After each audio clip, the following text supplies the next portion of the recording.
BLU is back with a couple fresh new budget-friendly devices for 2015. In this video, we're going to take a first look and unboxing of the $100 off-contract BLU Studio G and see what it's all about here on PhoneDog. Hey, what is up, Phone Dogs? Beau HD here, and yeah, you heard that right. The Studio G is a $100 off-contract smartphone, which immediately you're probably thinking to yourself, it's going to have terrible specs. And to be honest, for its price, they really aren't too bad, at least on paper. It features a 5-inch IPS display, a 1.3 GHz quad-core processor, 5-megapixel rear-facing camera sensor, a microSD card slot for expandable storage, and it will be upgradable to Android 5.0 Lollipop, which is very reassuring.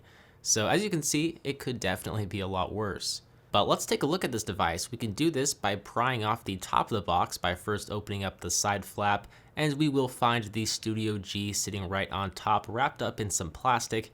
And you know, it doesn't feel quite as solid as, say, the Studio X Plus, which launched alongside this guy, based off first impressions at least, but we will take a more of an in-depth look at this guy here in a moment.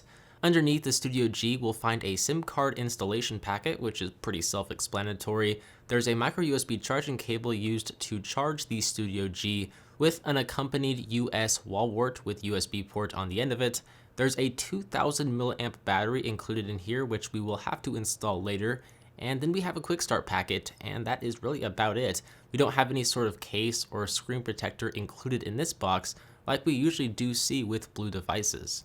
Now, if we take a look at the BLU Studio G, maybe take it out of the plastic bag and peel off that plastic cover, this device actually does have a very similar build construction in mind as the Studio X Plus, but with more cheap materials. Primarily, it's made of all plastic. But it does have a matted back cover as opposed to the slimy back covers found on typical budget smartphones in this price range, so I'm glad they kind of updated that and just got rid of the slimy plastic. There is nothing on the left-hand side though in terms of buttons or ports.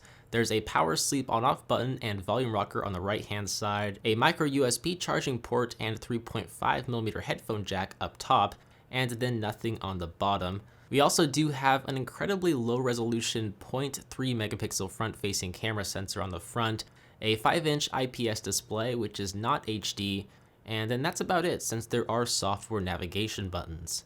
But the back of the Studio G is home to a 5-megapixel camera sensor and flash that does protrude ever so slightly from the back cover. There's a BLU logo and speaker port on the bottom, and then that plastic matted back cover, which I don't really have much of a problem with because it does offer a pretty decent amount of grip, and you know, it looks alright. Before we can power this guy on though, we do need to insert the 2000 milliamp battery by removing the back cover, and this is also where we'll find the SIM card slots and micro SD card slot for expandable storage. But as for how this device runs, once all the apps are updated and the setup is done and over with, it's really nothing to boast about, to be honest. First of all, I found the display to be very kind of pixelated and the viewing angles are terrible.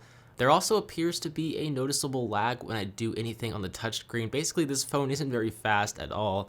I mean, the good news is that it does resemble a near-stock Android experience with the Google Now launcher pre-installed, and the fact that it will be upgradable to Android Lollipop in the near future is definitely reassuring. I mean, for $100, I guess I can't really expect too much, but I would probably spend the additional $50 and buy the BLU Studio X Plus, just because I think it does offer some slightly better specs. Links below though if you do want to watch my unboxing and first look of that device, and if you guys want to check out the listing of the BLU Studio G on Best Buy, I'll leave the link for that as well down below in the description bar.